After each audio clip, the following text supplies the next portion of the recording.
राम सुमर के रहम करे ना, फिर कैसे सुख पाएगा। कृष्ण सुमर के कर्म करे ना, यूं ही जग से जाएगा। राम सुमर के रहम करे ना, फिर कैसे सुख पाएगा। ओ भगवान को भजने वालों, क्या भगवान को जाना है। ओ भगवान को भजने वालों, क्या भगवान को जाना है। पास पड़ोस दुखी दीनों में, क्या उसको पहचाना है। क्या उसको पहचाना है। जब तक तेरी खुदी न टूटे, खुदा नजर न आएगा। राम सुमर के रहम करे ना, फिर कैसे सुख पाएगा।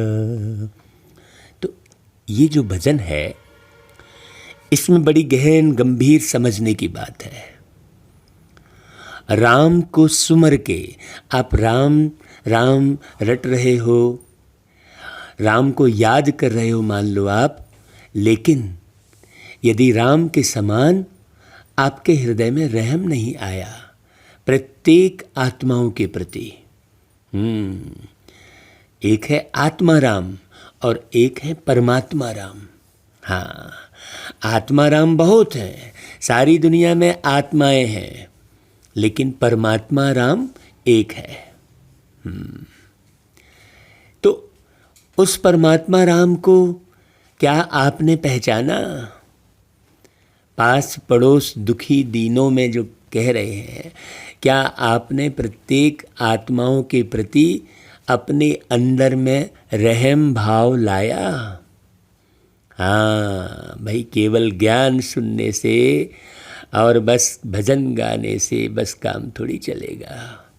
जब तक तेरी खुदी न टूटे, मतलब जब तक तेरा देह भान न टूटे। हाँ, जब तक खुद के प्रति जो अभिमान है कि मैं तो बहुत अच्छा हूँ। हाँ, प्रत्येक व्यक्ति यही समझता है। हाँ, अपने अभिमान में रहता है प्रत्येक व्यक्ति कि मैं तो बहुत अच्छा हूँ, मैं सब समझता हूँ, इसीलिए वो दूसरों की गलतियाँ बहुत निकालता है। तो जब तक तेरी खुदी न टूटे, खुदा नज़र न आएगा। तो लाख कोशिश कर ले। हाँ, खूब ज्ञान सुना लो, खूब भक्ति कर लो, खूब मंदिर बना लो, खूब भजन गा लो, उससे कोई फर्क नहीं पड़ेगा। आपको खुदा नज़र नहीं आएगा जब तक खुद ही ना टूटे। तो ऐसे भजन बने हैं, लेकिन बस हमने केवल भजन गाया, सुना, सुनाया, उसके अर्थ को नहीं जाना, न तो उसके अर्थ में टिके। परमात्मा धरती पर आकर एक एक बात समझाते हैं।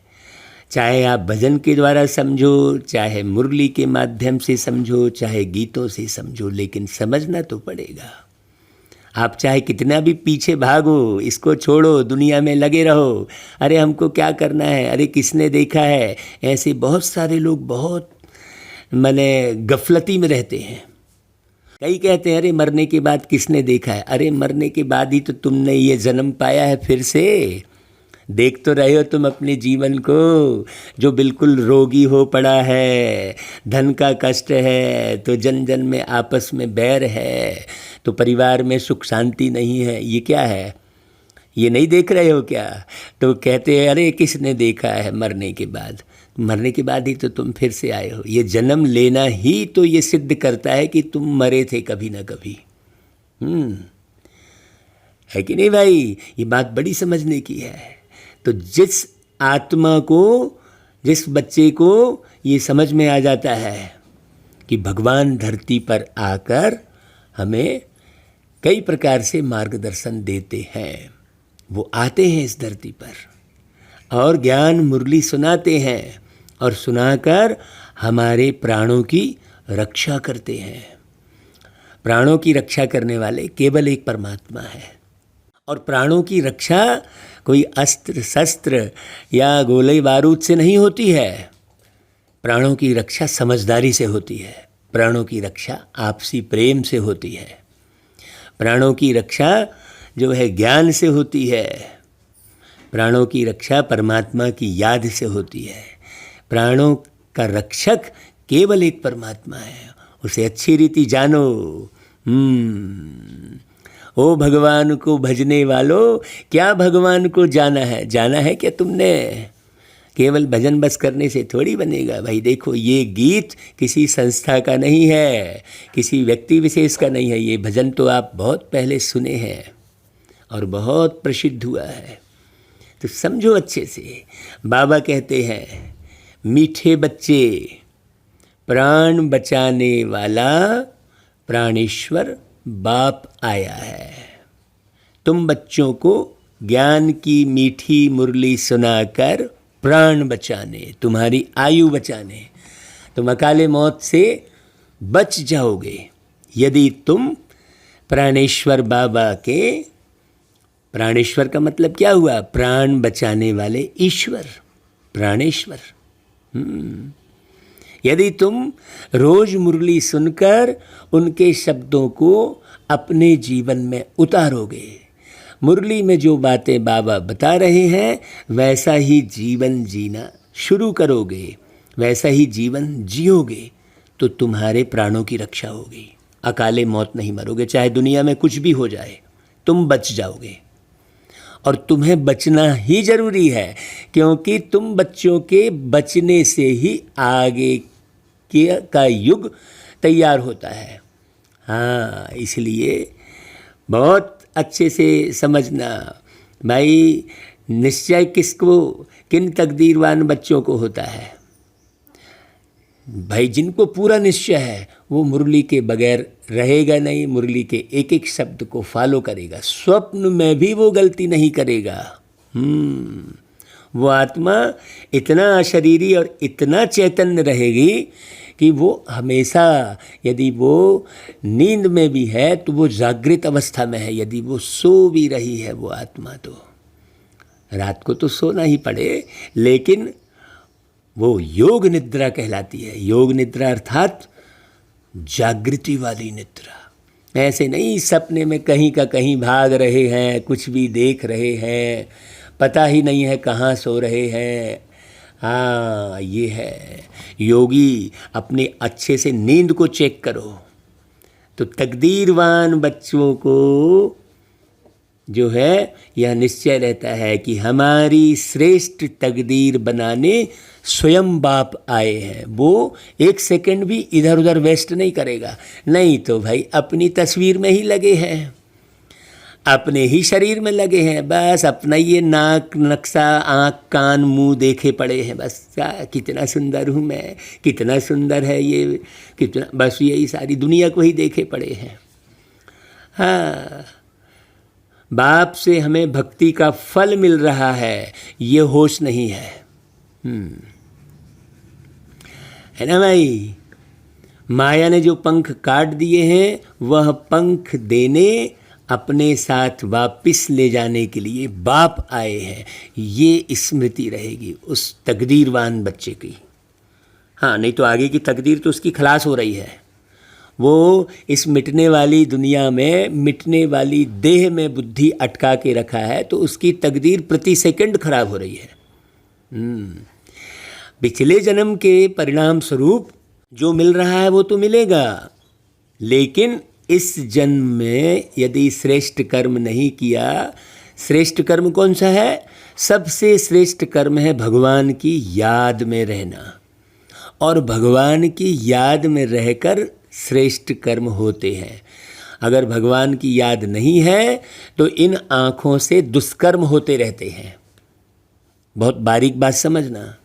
अब कई बोलेंगे कह रहे हम कहाँ, हम तो किसी को दुख नहीं दे रहे हैं, हम तो जो है अपना समय नहीं खराब कर रहे, हम तो अपने काम में लगे हैं भाई, हम तो पूरा काम अच्छे से कर रहे हैं, अपनी जिम्मेदारी हम पूरी निभा रहे हैं। लेकिन यदि परमात्मा की याद नहीं होगी तो ये आँख डूबेगी।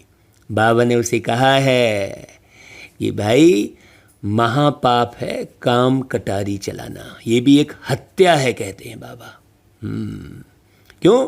क्योंकि उस दौरान बहुत सारे जीवों की हत्या होती है। काम कटारी चलाने से। बहुत बारीक बात है, ये काम महाशत्रु है, इसे बहुत अच्छे से समझने की ज़रूरत है। और ये कहाँ छुप के वार करता है ये काम, आत्मा को पता ही नहीं चलता। हाँ, यदि चैतन्य में वार नहीं कर पाया तो स्वप्न में वार करता है ये काम। इसलिए बहुत सूक्ष्म और गंभीर और रमणीक पुरुषार्थ करने की आवश्यकता है। तो भगवान आए हैं, हमको वापस ले जाएंगे, और माया के ने जो पंख काट दिए हैं उसे वापस वो पंख देने आए। माया ने कौन से पंख काट दिए हैं? ज्ञान और योग। जो आत्मा प्यारे बाबा की स्मृति में नहीं रहेगी, जिसे ये निश्चय नहीं रहेगा, वो ज्ञान और योग में बिल्कुल दूर रहेगा। वो टेम्परेरी काम चलाने के लिए बस, हाँ मुरली चलो यार सुनना है यार, अरे आज तो हम मुरली नहीं सुन पाए हैं, चलो सुन लेते हैं।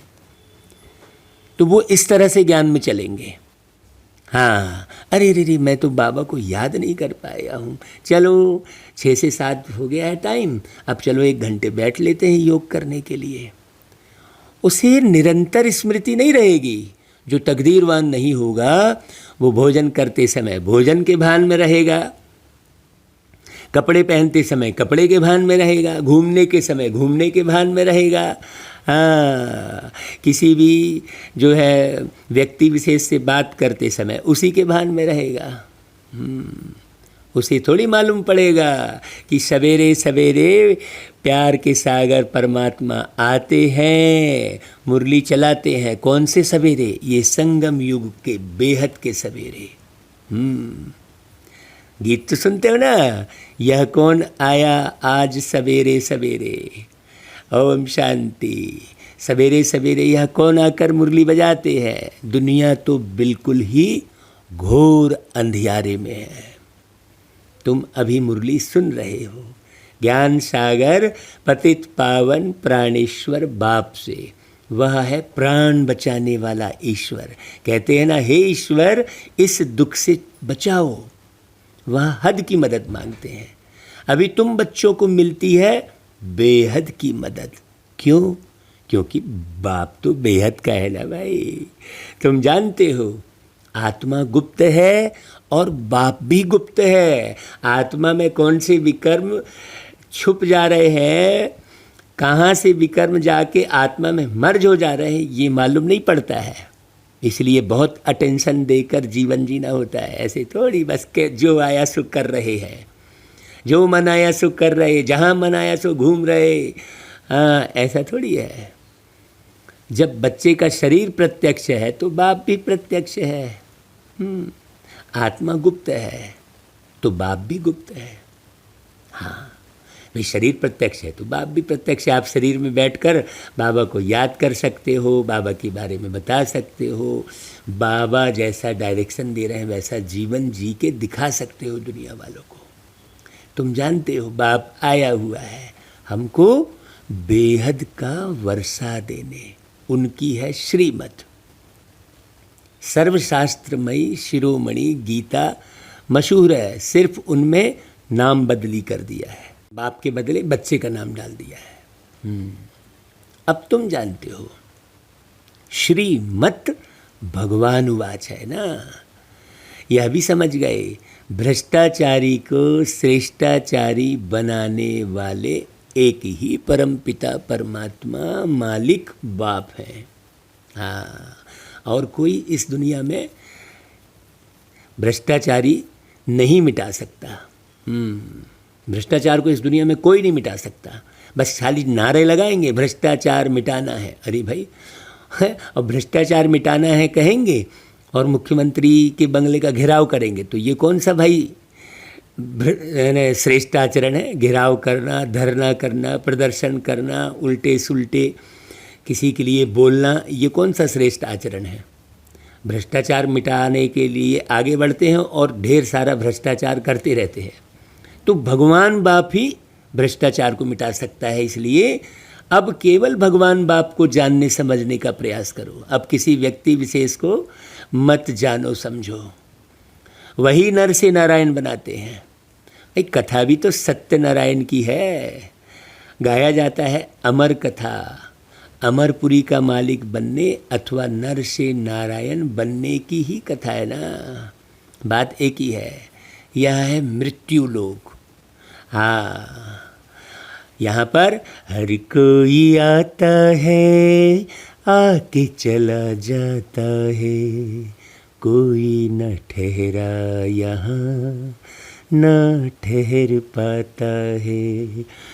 ईश्वर के बंदे कर ले ईश्वर की आराधना, पुण्य की पूंजी भर ले, बाद में न पछताना। ऐसा गीत है ना भाई। हाँ, तो यहाँ कोई ठहरता ही नहीं है, यहाँ है मृत्यु लोक। भारत ही अमरपुरी था, यह किसको पता नहीं है। बाबा ही आकर बताते हैं। यहाँ भी अमर बाबा ने भारतवासियों को सुनाया है, एक पार्वती व एक द्रौपदी नहीं है। जैसे वो लिखते हैं कि शंकर जी ने पार्वती को कथा सुनाई, या लिखते हैं कृष्ण जी ने द्रौपदी की रक्षा की, तो एक द्रौपदी की बात थोड़ी है। यहाँ तो ढेर दुशासन है और ढेर दुशासन द्रौपदी की जो है चीरहरण कर रहे हैं, वर्तमान में देख रहे हो आप। हाँ, बहुत बारीक बात समझना। और यहाँ एक पार्वती थोड़ी कथा सुन रही है। पार्वती मतलब पार, आसमां से उस पार रहने वाली आत्मा। कहते हैं ना भाई, पार ब्रह्म परमेश्वर तुम सबके स्वामी। मतलब पार ब्रह्म परमेश्वर, मतलब इस ब्रह्मांड से उस पार में रहने वाले परमेश्वर, वो आकर पार रहने वाली आत्माओं को ही नारायण बनाते हैं नर से, और नारी से लक्ष्मी बनाते हैं। पार रहने वाली आत्माओं को, उसी को दिखा दिया है, पार्वती को कथा सुनाई। हाँ, बात बड़ी समझने की है। तो मतलब सदा बुद्धि से इस संसार से उस पार रहने वाली आत्मा ही बाबा की मुरली को अच्छे से समझ पाएगी, जो 5 तत्व से परे है, मतलब देह के भान से अलग है। ऐसा थोड़ी दिन रात अपनी फोटो में ही लगे हैं, अपने नैन नक्श, हाँ ये कितना सुंदर दिख रही मेरी आँख, कैसी दिख रही मेरी नाक, नाक आँख होंठ, बस इसी में लगे हैं, इसी का गुण गा रहे हैं, ऐसे ही गीत गा रहे हैं। कैसी दुर्दशा हो गई है भाई आत्माओं की। तो यह तो बच्चे सुन रहे हैं, शिव बाबा सुनाते हैं ब्रह्मा द्वारा। बाप कहते हैं मैं ब्रह्मा द्वारा मीठे मीठे रूहों को समझाता हूँ। देखो बाबा ने क्या कहा, मीठे मीठे रूहों को समझाता हूँ। देह का भान रहने वाला व्यक्ति, आत्मा कभी भी मीठी नहीं हो सकती। वो मीठी लगेगी बाहर से, वो बाहर से व्यवहार मीठा दिखाएगी, लेकिन अंदर से वो आत्मा कदापि मीठी नहीं रहेगी। वो अंदर से उसके भाव अच्छे नहीं होंगे। जिस आत्मा को भी देह का भान है, हाँ, जिसको अपनी देह प्यारी है, वो आत्मा मीठी नहीं हो सकती। इस देह से प्यार करना बंद करो, केवल संभालना है। देह को स्वस्थ रखना अलग बात हो गई, और अपनी देह से लगाव रखना बहुत मूर्खता है। बहुत अच्छे से समझ लो, बाप ने समझाया है बच्चों को आत्म अभिमानी जरूर बनना है। हाँ, आजकल तो भैया सेल्फी लेने का ज़माना है, क्योंकि सब सेल्फिश हो गए हैं तो सेल्फी लिए पड़े हैं। और सेल्फी लेते लेते देखो कितने लोग शरीर छूट जाता है, कभी तालाब में गिर जाते, कभी कहीं कुछ हो जाता, देखो कितने केस हुए हैं।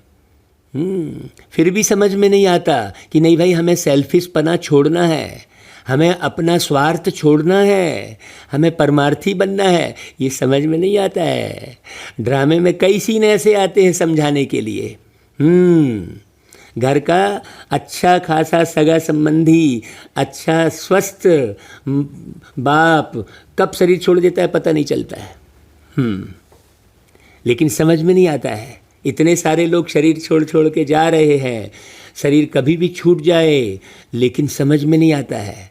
वो हिरच हुए हैं बस अपने स्वार्थ में। नहीं, बस हमारे को अपना चाहिए, बस अपना खाना, अपना पहनना, अपना ओढ़ना, अपना घर बनाना, बस दुनिया जाए एक किनारे, दुनिया से कोई लेना देना नहीं। बोले दुनिया बहुत खराब है, तो खराब है तो काहे मन लगाए हो भाई। तो बाबा कहते हैं कि देखो इस दुनिया को श्रेष्ठ बाप ही बना सकते, इसलिए बाबा की मुरली को अच्छे से सुनो। दुनिया में एक भी मनुष्य मात्र नहीं, एक भी मनुष्य मात्र नहीं है जिसको आत्मा का ज्ञान हो। बस आत्मा आत्मा करेंगे, लेकिन आत्मा के भान में नहीं रहेंगे, आत्मा के स्वरूप में नहीं रहेंगे। हजारों मुरलियां सुन ली होंगी, लेकिन फिर भी बाबा कहता है कोटों में कोई में भी कोई समझ पाते हैं। आत्मा का ज्ञान ही नहीं है तो परमपिता परमात्मा का ज्ञान फिर कैसे हो सकता है भाई। कह देते हैं आत्मा सो परमात्मा। बताओ अब कितनी भारी भूल में सारी दुनिया फंसी हुई है। हाँ देखो, कल जो है बाबा ने वो इसी शब्दों को लेकर गीत बनवाया भाई, गजब की बात है। देखो मुरली में भी वही पॉइंट आई कि सारी दुनिया फंसी हुई है, और गीत भी कल कुछ लाइनें गीत की बनी थी जिसे हमने रिकॉर्ड भी किया है, बिल्कुल गीत वैसे ही बना है। बाबा मुरली सुनाने के पहले, मुरली चलवाने के पहले बहुत सारी बातें बाबा सूक्ष्म में आकर आत्मा को कब टच करके चले जाते हैं पता भी नहीं चलता है भाई। वाकई में बाबा कितना शरीरी, कितना निष्कामी, कितना निर्विकारी मेरा बाबा है। हमको तो बड़ा वंडर लगता है। जो मुरली में पॉइंट आनी होती है वो एक दिन पहले या तो कभी क्लास में आ जाएगी या गीतों में आ जाएगी, नए गीत बन जाएंगे। ऐसे स्वतः ही सब कार्य हो रहे हैं। हाँ, उस कार्य का भान भी नहीं हो रहा है, बुद्धि में आ ही नहीं रहा कि मैंने किया। बाबा करवा रहा है, बाबा मुरली चलवा रहा है। अब आप भैया समझोगे कि मैं ये कर रहा हूँ, नहीं भाई, मैं तो बस पुरुषार्थ कर रहा हूँ, बाकी कराने वाला तो मीठा बाबा करा रहा है। इस समय मनुष्यों की बुद्धि कोई काम की नहीं है। क्यों? क्योंकि बुद्धि अटकी हुई है, अपने ही विनाश के लिए तैयारी कर रहे हैं। अब देखो ना भाई, समाचार आ रहा है ना कि देखो कितने अरब डॉलर का सहयोग उन विनाश करने वाले लोगों को मिल रहा है। निर्माण करने वाले लोगों को देने के लिए एक पैसा नहीं है लोगों के पास, और विनाश जो करने वाले हैं उनको कितने अरब डॉलर दे दिए हैं। यही तो है विनाश काले विपरीत बुद्धि। आप समाचार भी तो सुन रहे हो भाई, कहीं ना कहीं से तो सुनाई दे ही जाता है। हाँ, तो तुम बच्चों के लिए यह कोई नई बात नहीं है, ये तो विनाश तो होना ही है। हम ये सब सुन के कोई वंडर नहीं खाते हैं, हमें मालूम है कि ऐसा ही होने वाला है। सारी दुनिया इसकी बुराई, उसकी निंदा करते बैठेगी, लेकिन भगवान आया है धरती पर, तो जो नहीं समझने वाले हैं उनको तो यहाँ से ले जाना ही पड़े ना। हाँ, नहीं तो समझने वालों को सुख कैसे मिलेगा। बहुत गहरी बात समझने की है। तो नहीं समझने वाले बच्चों का इसी तरह से विनाश होगा। हाँ, बहुत सारे बच्चों का जो है बस देह, दुनिया, दौलत, वस्तु, व्यक्ति, वैभव में उनका विनाश हो जाएगा। बहुत सारे बच्चों का ज्ञान का विनाश हो जाएगा। और बहुत सारे बच्चे जो इस ज्ञान को सुन ही नहीं रहे हैं, जो सुन रहे हैं और समझ नहीं रहे हैं, उसको फॉलो नहीं कर रहे हैं, उनका विनाश कैसे होगा? उनका विनाश ऐसे होगा कि उनकी बुद्धि सदा वस्तु व्यक्ति वैभव, खाने पीने घूमने फिरने, इसकी निंदा उसकी चारी, इसकी हंसी उड़ाई उसकी हंसी उड़ाई, उसमें चली जाएगी उनकी बुद्धि। हाँ, और जो ज्ञान नहीं सुन रहे हैं वो जो है गोले बारूद में और इधर उधर विनाश को पाके सीधे परम धाम में जाके लटक जाएंगे, कई हजार साल तक मरे पड़े रहेंगे वहाँ पर। सीधी सी बात है, बहुत गहरी समझने की बात है। तो तुम बच्चों के लिए ये विनाश का जो सीन दिख रहा है वो कोई नई बात नहीं है। जानते हो ड्रामा अनुसार सबका पार्ट है, उनकी बुद्धि विनाश की तरफ जाएगी ही जाएगी। क्यों जाएगी उनकी बुद्धि विनाश की तरफ? क्योंकि उन्होंने कर्म ही ऐसे किए हैं भाई। हाँ, ड्रामा के बंधन में बांधे हुए हैं। ड्रामा के बंधन मतलब कर्म के बंधन में। बहुत अच्छे से समझना यहाँ पर ड्रामे का अर्थ। हाँ, कर्म जैसे करोगे फल भी वैसे मिलेंगे, कर्म जैसे करोगे फल भी वैसे मिलेंगे, नीम बोने वालों को आम कैसे मिलेंगे। तो अब सोचो, जो दिन रात देह के भान में है उसे आत्मा का सुख कभी महसूस होगा ही नहीं। हाँ, जो देह भान के कर्म में लिप्त है, हाँ, अभी कौन कौन सा देह भान है और कौन कौन सा आत्म अभिमान है, ये अच्छे से बारीकी से मुरली जो सुनेगा समझेगा उसे क्लियर होगा। तो आजकल तो दुनिया में हंगामा बहुत है। अभी तुम बच्चे हो, विनाश काले प्रीत बुद्धि, जो बाप से विपरीत बुद्धि है उनके लिए विनश्यंती गाया हुआ है। मतलब बाप से विपरीत बुद्धि मतलब जो बाप की श्रीमत का पालन नहीं कर रहे हैं। दुनिया तो पालन नहीं कर रही है, लेकिन बहुत बाबा के बच्चे भी बाप की श्रीमत का जरा भी पालन नहीं कर रहे हैं। बाबा कहते हैं बच्चे सारा समय मेरी याद में रहो, शांत रहो। अब देह दुनिया दौलत की मस्ती ख़त्म करो, अब याद की मस्ती में रहो। हाँ, नहीं तो देह दुनिया दौलत की मस्ती में तो सारी दुनिया लगी हुई है, और बाबा के बच्चे भी अगर उसी मस्ती में लगे हैं तो कोई अंतर नहीं है, वो दुनिया वालों से भी गए बीते हैं। अच्छे से समझना, बाप ने राजयोग सिखाया था, यह तुम जानते हो। अभी इस दुनिया को बदलना है, तो अब इस दुनिया को भूलो, यहाँ के जितने भी परिपाटी हैं सबको ख़त्म करो। यह भी जानते हो बरोबर महाभारत लड़ाई लगी थी, शास्त्रों में तो टोटल विनाश लिख दिया है, परंतु टोटल विनाश तो होना नहीं है। फिर तो प्रलय हो जाए, फिर बाकी जन्म कहाँ से हो भाई? जब आदमी ही ना रहे, तो शरीर ही ना रहे, मनुष्य कोई भी ना रहे, सिर्फ 5 तत्व रह जाए, ऐसे तो हो नहीं सकता ना। तो कौन बचेगा? ये बचाने के लिए ही तो बाबा मुरली सुना रहे हैं भाई कि तुम अशरीरी होकर रहो, जल्दी से भय में शरीर मत छोड़ देना। भयभीत कौन होगा? भयभीत वही होगा जो अपने देह के जाल में फंसा रहेगा। हाँ, जो अपने चेहरे की खूबसूरती में लगा रहेगा, उसके चेहरे में जरा भी दाग आएगा ना तो वो दुखी हो जाएगा, क्योंकि चेहरे में तो झुर्रियाँ पड़नी ही है, आज नहीं तो कल। हाँ, फिर वो उसी ख्याल में रहेगा, मैं इतना सुंदर था जी, अब देखो कैसा हो गया, बस वो उन्हीं ख्यालों में रहेगा, वो देह के ही ख्यालों में रहेगा। तो बाबा कहता है देखो, सारी प्रलय हो जाए तो फिर मनुष्य कहाँ से आए? दिखाते हैं कृष्ण अंगूठा चूसता हुआ पीपल के पत्ते पर सागर में आया। अभी बालक ऐसे कैसे आ सकता है भाई? शास्त्रों में तो ऐसी ऐसी बातें लिख दी है जो बात मत पूछो। अभी तुम कुमारियों द्वारा इन विद्वानों भीष्म पितामह आदि को भी ज्ञान बाण लगने हैं। हाँ, भीष्म पितामह मतलब जो इस दुनिया में रहकर पवित्रता की तो प्रतिज्ञा किए हैं, लेकिन साथ दे रहे हैं दुष्टों का। हाँ, दुशासन का साथ दे रहे हैं। ऐसे कई हैं जिन्हें ज्ञान नहीं मिला है। हाँ, कुमार भी हैं, लेकिन उनकी बुद्धि पूरे समय दुनिया में ही है। बहुत गहरी बात समझना। तो ऐसों को भी बाण तो लगना ही है। अब बाण लगेंगे तो उनको मिलेगी क्या?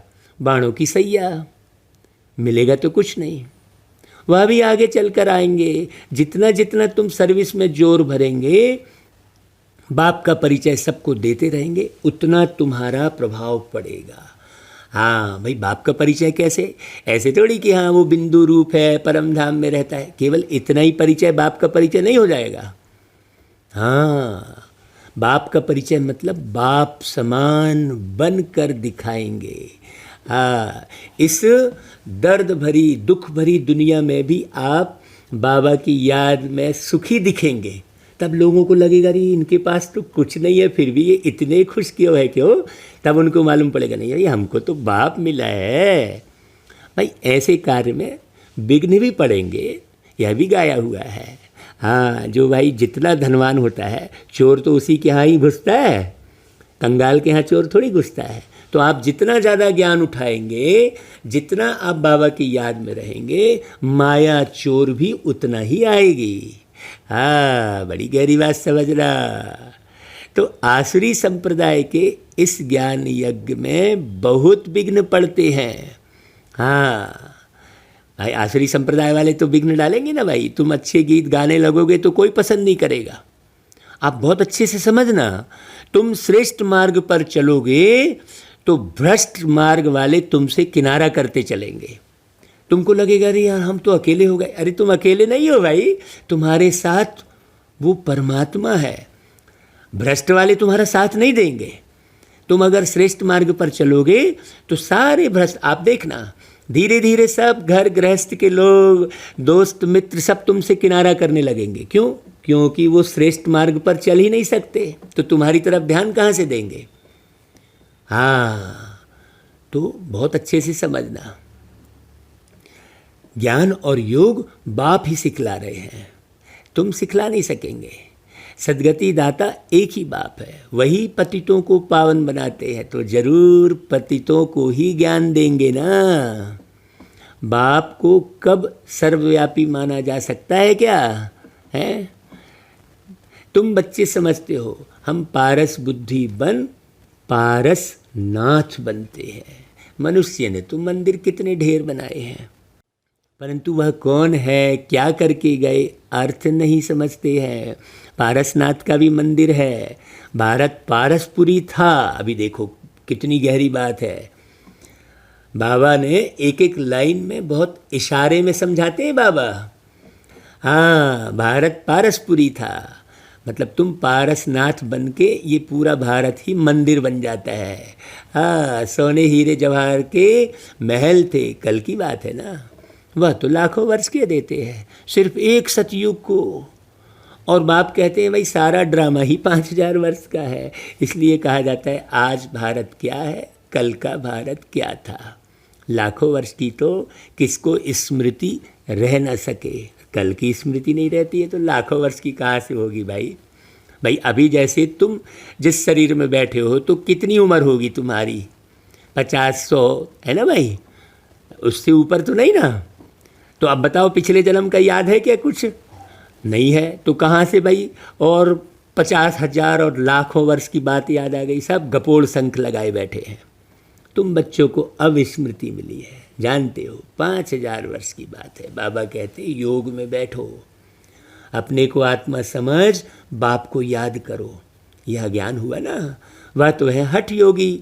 हाँ, योग में बैठो का मतलब क्या हुआ कि तुम सदा ही भ्रुकुटी के बीच बैठा हुआ महसूस करो अपने आप को, और बाबा से कनेक्शन बना रहे, बुद्धि का, मन का। हाँ, ऐसे नहीं टांग पर चढ़ाकर बैठ गए, वो तो हठ योगी हैं। क्या क्या करते हैं। तुम माताएं तो ऐसे कर नहीं सकती ना भाई, तुम्हें तो कर्म भी करना है ना, बैठ भी ना सको माताएं तो भाई बच्चों को संभालना भी होता है। तो बाबा की जो योग की विधि है दुनिया वाले कभी नहीं सिखा सकते उसको। बाबा की योग की विधि बिल्कुल अलग है। कितने ढेर चित्र भक्ति मार्ग के हैं। बाप कहते हैं मीठे बच्चे, यह कुछ करने की तुमको दरकार ही नहीं है। स्कूल में स्टूडेंट कायदे सिर तो बैठते हैं ना, ऐसे थोड़ी टांग पे टांग चढ़ा के बैठ गए। बाप वह भी नहीं कहते, जैसे चाहो वैसे बैठो, बैठकर थक जाओ तो अच्छा लेट जाओ। बाबा कोई बात में मना नहीं करते हैं, यह तो बिल्कुल सहज समझने की बात है, इसमें कोई तकलीफ की बात ही नहीं है। भल कितना भी बीमार हो सकता है सुनते सुनते शिव बाबा की याद में रहते रहते प्राण तन से निकल जाए। गाया जाता है ना, ये गंगा का तट हो, जमुना का बंसी बट हो, ऐसा कहते हैं ना भाई। तो गंगा जल मुख में हो तब प्राण तन से निकले। हाँ, तो गंगा क्या है? ज्ञान की गंगा है भाई। हाँ, मेरे बाबा की याद रहे, वो है। वह तो सब है भक्ति मार्ग की बातें, वास्तव में है यह ज्ञान अमृत की बातें। तुम जानते हो सचमुच ऐसे ही प्राण तन से निकल रहे हैं। कल यही बात हो रही थी भाई कि जब हम शरीर छोड़ेंगे तो बाबा की याद में शरीर छोड़ेंगे तो हमारी सद्गति होगी भाई, आगे हम बहुत अच्छे से जन्म लेंगे। तुम बच्चे आते हो तो हमको छोड़ कर जाते हो। हाँ, बाबा देखो क्या बोल रहे हैं, जब परम धाम से नीचे आते हो तो बाबा को वहीं छोड़ देते हैं। बाप कहते हैं हम तो तुम बच्चों को साथ ले जाऊंगा। माँ देखो कितनी प्यारी बात बोल रहे बाबा। जब परम धाम से आते हो तो बाप को तो छोड़ के आ जाते हो। अब बाप इधर से जाएंगे ना तो सब बच्चों को लेके जाएंगे।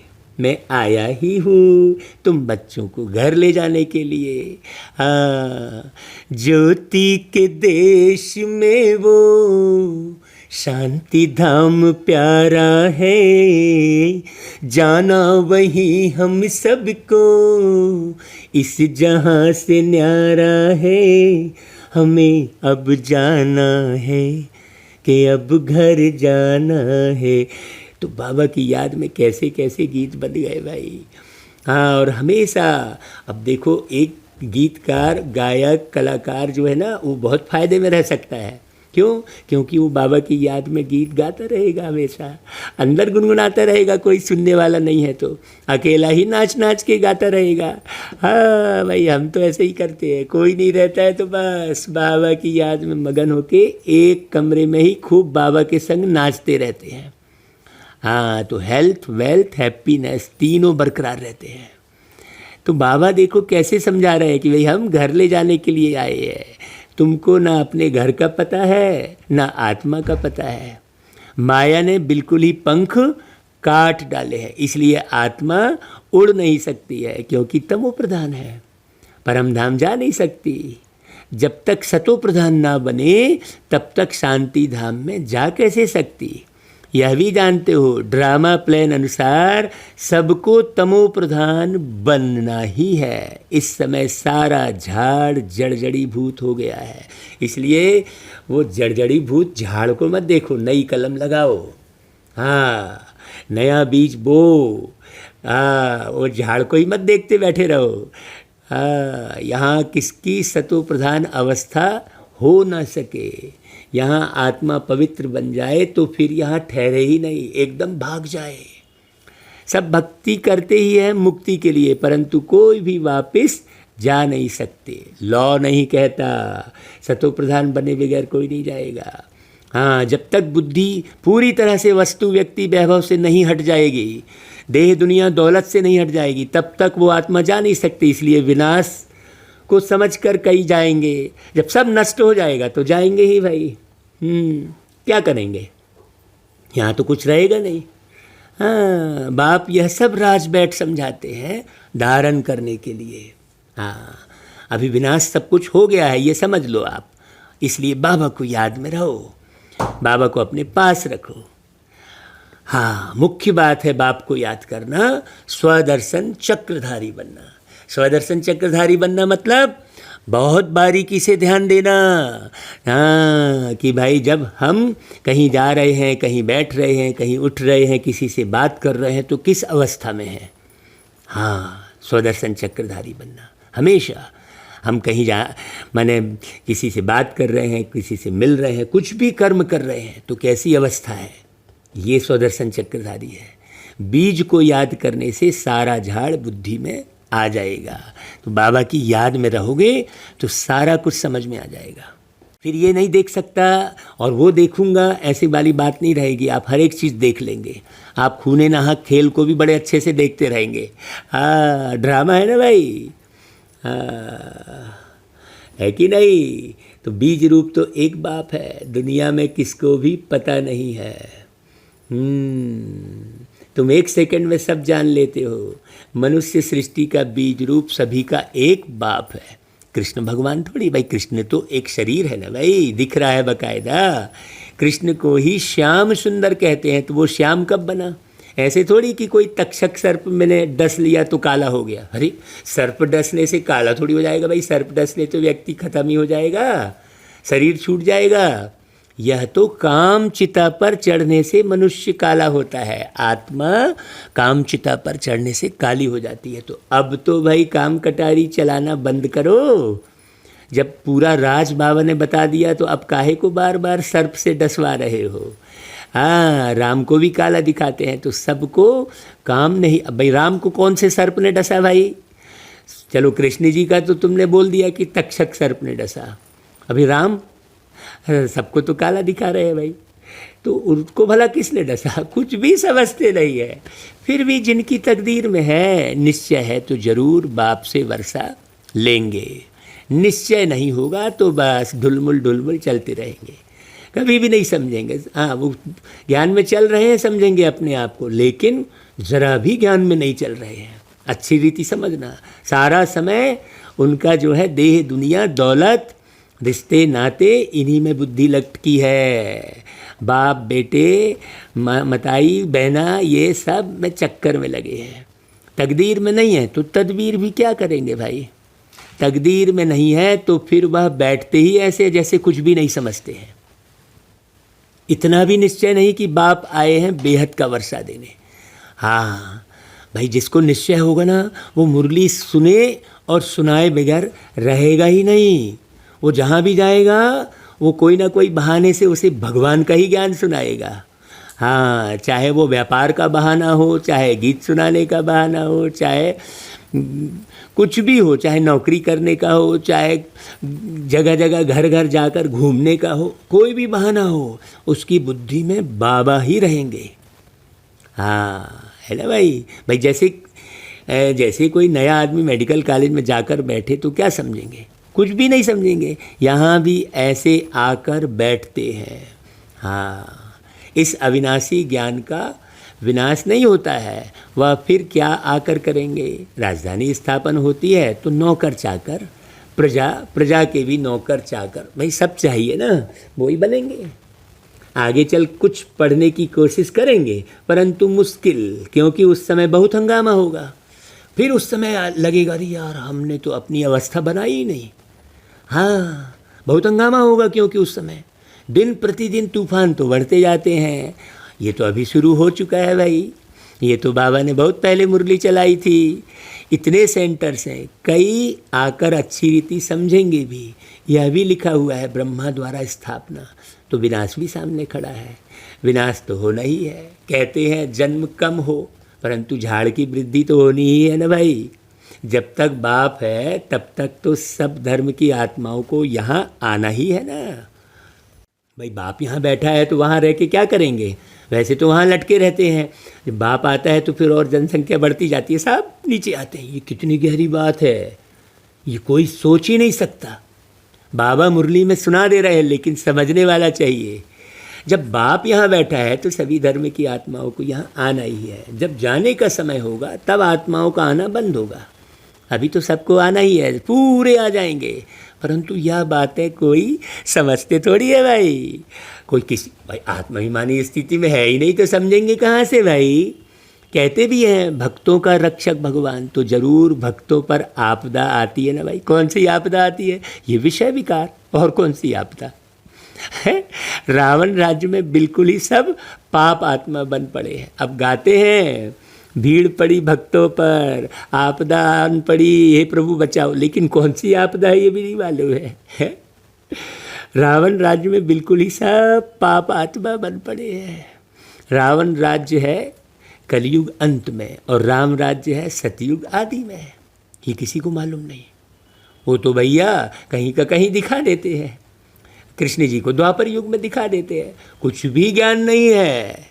और देखो बाबा आके कैसे सुना रहे हैं, लेकिन फिर भी बुद्धि बाबा की तरफ नहीं है ना। इतना श्रेष्ठ ज्ञान, इतना सतयुग का निर्माण, लेकिन बुद्धि बाबा की तरफ बिल्कुल नहीं है। बहुतों को देखते हैं हम।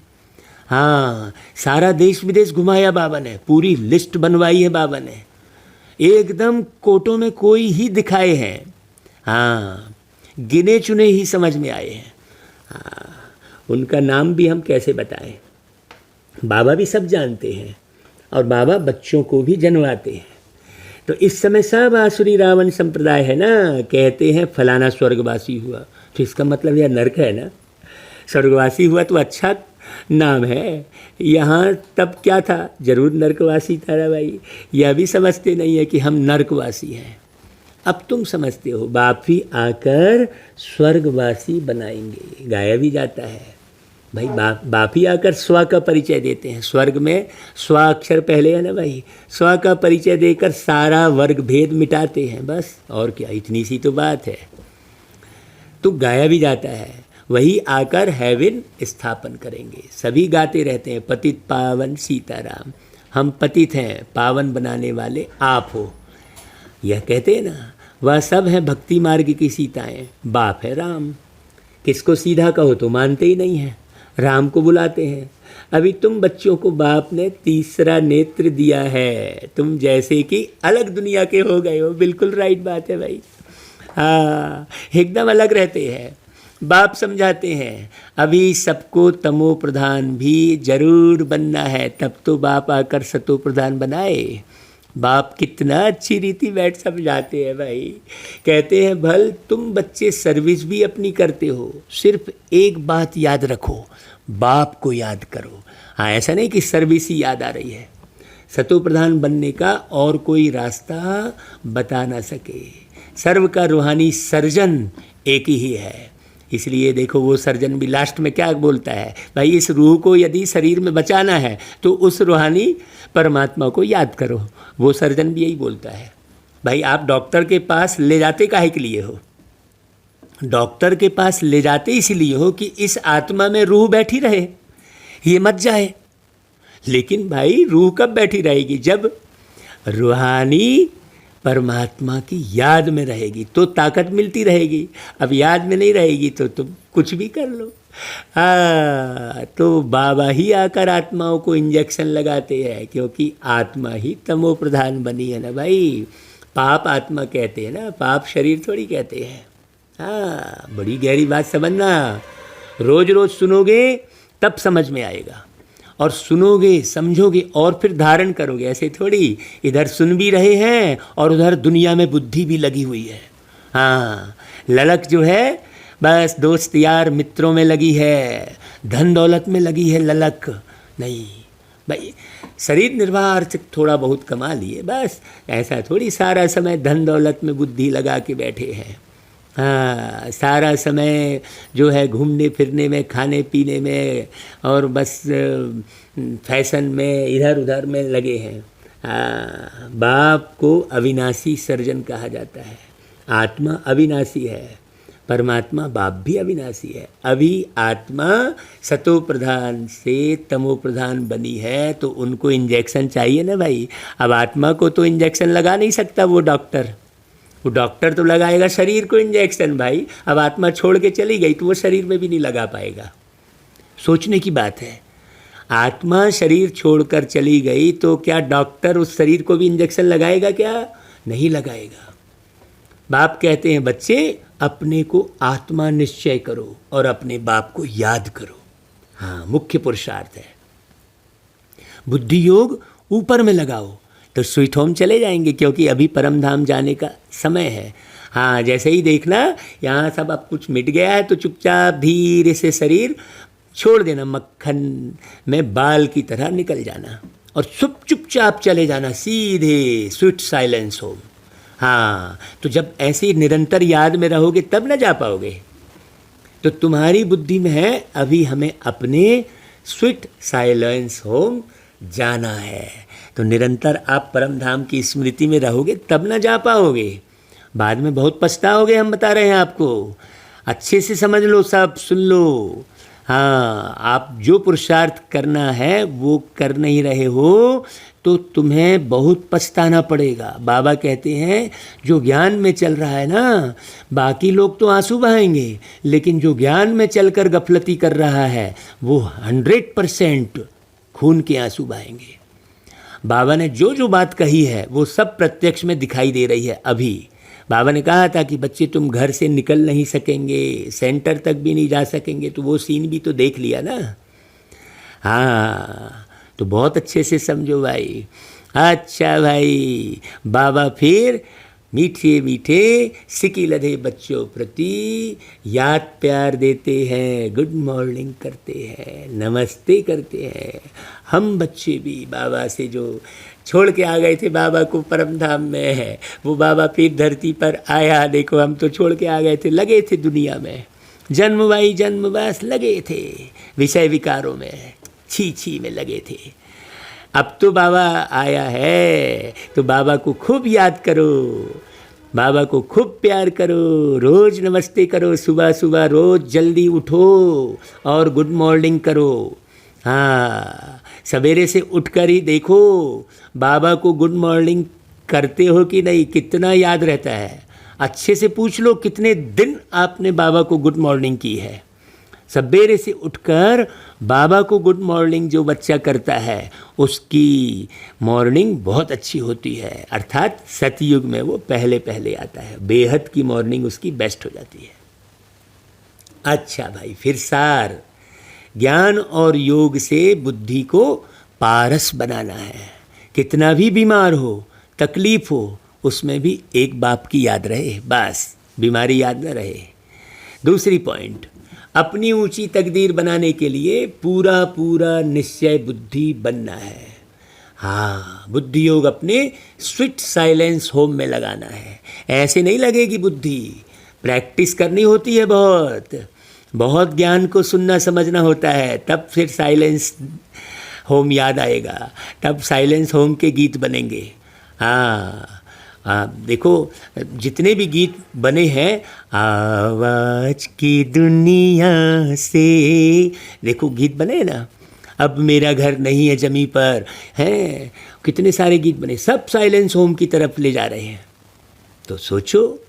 अच्छा भाई, फिर वरदान, सदा कंबाइंड स्वरूप की स्मृति द्वारा मुश्किल कार्य को सहज बनाने वाले डबल लाइट भव। जो बच्चे निरंतर याद में रहते हैं वे सदा साथ का अनुभव करते हैं। उनके सामने कोई भी समस्या आएगी तो अपने को कंबाइंड अनुभव करेंगे, घबराएंगे नहीं। ये कंबाइंड स्वरूप की स्मृति कोई भी मुश्किल कार्य को सहज बना देती है।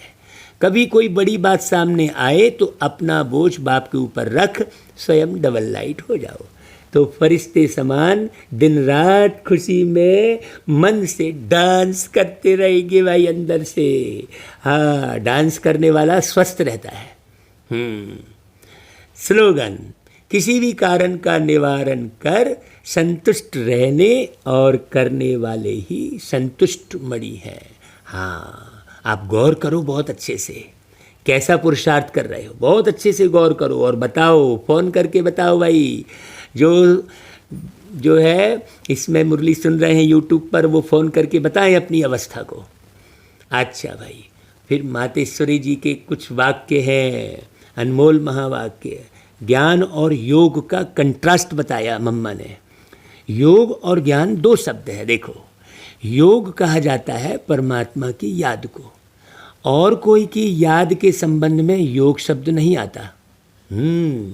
गुरु लोग जो भी योग सिखलाते हैं वह भी परमात्मा की तरफ ही लगाते हैं, परंतु उन्हों को सिर्फ परमात्मा का पूरा परिचय नहीं है, इसलिए योग की पूरी सिद्धि नहीं मिलती। योग और ज्ञान दोनों बल है, जिन दोनों के पुरुषार्थ से माइट मिलती है, शक्ति मिलती है, और हम विकर्माजीत बन श्रेष्ठ जीवन बनाते हैं। योग अक्षर तो सभी कहते हैं, परंतु जिससे योग लगाया जाता है उनका पहले परिचय तो चाहिए भाई। हाँ, अब यह परमात्मा का परिचय भी हमें परमात्मा द्वारा ही मिलता है। उस परिचय से योग लगाने से पूर्ण सिद्धि मिलती है। योग से हम पास्ट विकर्मों का बोझा भस्म करते हैं, और ज्ञान से भी पता पड़ता है कि आगे के लिए हमको कौन सा कर्म करना है और क्यों करना है। अभी तो कुछ भी करे पड़े हैं। हाँ, जीवन की जड़ है संस्कार। बहुत बारीक बात समझना। आत्मा भी अनादि संस्कारों से बनी हुई है, परंतु कर्म से वो संस्कार बदलते रहते हैं। योग और ज्ञान से आत्मा में श्रेष्ठता आती है और जीवन में बल आता है, परंतु यह दोनों चीज मिलती है किससे? परमात्मा से। तो याद में किसके रहना है? परमात्मा की याद में रहना। अभी देखो, परमात्मा की याद में रहते हैं कि वस्तु, व्यक्ति, वैभव, देह, दुनिया, दौलत की याद में रहते हैं? चेक करो भाई। कर्म बंधन से छुड़ाने का रास्ता भी हमें परमात्मा से ही प्राप्त होता है। हमने जो विकर्मों से कर्म बंधन बनाए हैं उनसे मुक्ति हो और आगे के लिए हमारे कर्म विकर्म न बने, इन दोनों का बल परमात्मा के सिवाय कोई दे नहीं सकता। इसलिए ज़्यादा समय और ज़्यादा बुद्धि मुरली में ही देना चाहिए। हाँ, मुरली मुरली और मुरली, बस सारा समय मुरली ही रहे। जो गीत भी बन रहा है तो मुरली के ही पॉइंट आएंगे, अपने आप आएंगे। भाई गीत हमने कोई नहीं बनाया, ये मुरली सुनी तो गीत बन गया। अब हमने 2 लाइन लिखी तो हमने गीत बनाया, हमने गाया, ये रॉन्ग हो गया भाई। बहुत बड़ा देह का आह्वान हो गया। हम 1 लाइन नहीं लिख सकते हैं, ये तो मुरली सुना रहे हैं बाबा तो गीत बन रहे हैं। तो बहुत अच्छे से समझना, परमात्मा से ही सब कुछ प्राप्त होता है। योग और ज्ञान दोनों ही चीज परमात्मा लेकर आते हैं। योग अग्नि से किए हुए विकर्म भस्म कराते हैं, है ना। जो योग अग्नि है उससे जो आपने पिछले कर्म जो किए हैं उसको भस्म कराते हैं। इसलिए भस्मासुर का भी गायन है। हाँ, जो देवताई गुण जो भस्म हो गए हैं, है ना भाई, पुराने विकर्मों को भस्म करके सुर बनाते हैं, मतलब देवता बनाते हैं। एकदम सिंपल सी बात है। और ज्ञान के से भविष्य के लिए श्रेष्ठ कर्म सिखलाते हैं, जिससे कर्म अकर्म होता है। तभी तो परमात्मा ने कहा है भाई कि इस कर्म अकर्म विकर्म की गति बहुत गहन है। अब आज तक किसने कहाँ बताया कि काम कटारी चलाना महापाप है? ये बात तो किसी ने नहीं बताई आज तक। दृष्टि को पावन बनाना ये तो किसी ने नहीं बताई। मैंने अपनी आँखों पर कंट्रोल करना, अपनी जीभ पर कंट्रोल करना, अपने कानों पर कंट्रोल करना, ये तो किसी ने नहीं सिखाया। अपने कर्मेंद्रियों पर कैसे राज करो, बस राम राम रटो, हो गया, मंत्र पढ़ लो, ये कहाँ सिखाया। अब मंत्र पढ़ा उसमें भी डर लगा हुआ है कि भाई कहीं गलत मंत्र ना पढ़ लिया हो हमने। तो भय में तो तुम भक्ति भी कर रहे हो। जब तुम्हारा भय ही नहीं छूटा है तो उसका फल कहाँ से भय मिलेगा? भाई जिस अवस्था में तुम जो कार्य करते हो वैसा ही स्वरूप बनता है तुम्हारा। तो तुम तो भय में ही भक्ति कर रहे हो भाई। भक्ति भी तुम, भक्ति अर्थात प्रेम, पूरी तरह से वैराग्य होकर तुम भक्ति कर रहे हो क्या? भक्ति गलत नहीं है, लेकिन तुम भक्ति कर कैसे रहे हो ये तो देखो। देह के भान में ही भक्ति कर रहे हो, मेरा बेटा पास हो जाए, मेरा घर बन जाए, मेरी बिटिया की शादी हो जाए, मेरी बीमारी ठीक हो जाए, इसी भाव में तुम भक्ति कर रहे हो। स्वार्थ में लटक के भक्ति कर रहे हो, निर्माण के लिए भक्ति कहाँ कर रहे हो? तो सोचने की बात है। अब तो हम आत्माओं को डायरेक्ट परमात्मा का बल चाहिए। शास्त्रों द्वारा यह योग और ज्ञान का बल नहीं मिल सकता, परंतु उस सर्वशक्तिवान बलवान द्वारा ही बल मिलता है। तो अब हमको अपना जीवन, है ना, अपने जीवन की जो जड़ है, जड़ अर्थात संस्कार, यहाँ पर जड़ का अर्थ, उसे सुधारना है। तो ऐसे संस्कार बनाने हैं जिससे जीवन में सुख मिले। हाँ, अभी देखो, देह भान के संस्कार हैं कि आत्मभान के संस्कार हैं। तो परमात्मा आए, जीवन की जड़ में शुद्ध संस्कारों का बीज डालते हैं। जिन शुद्ध संस्कारों के आधार पर हम आधा कल्प जीवन मुक्त बनेंगे, मतलब मुक्त अवस्था में जीवन जिएंगे। अच्छा भाई, ओम शांति। तो आज की मुरली को 12 बार सुनना। जो 12 बार सुनेगा उसे बहुत सारी बातें समझ में आएंगी। अच्छा भाई, ओम शांति।